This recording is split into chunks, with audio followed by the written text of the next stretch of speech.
everyone, welcome back to Sunny Life channel. Thank you so much guys for tuning in. People guys will never agreed on the same thing. We are talking about the guest judge of the Idols SA and the country's most loved musician Buhle Mda.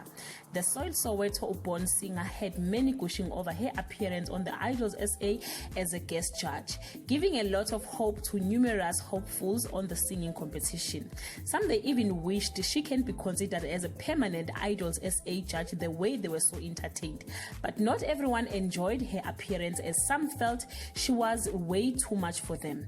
They really liked her when she was singing along and giving best advices, but her laughter was way too much and annoying. She made other hopefuls feel very little, as she would laugh from the beginning to the end of their performance.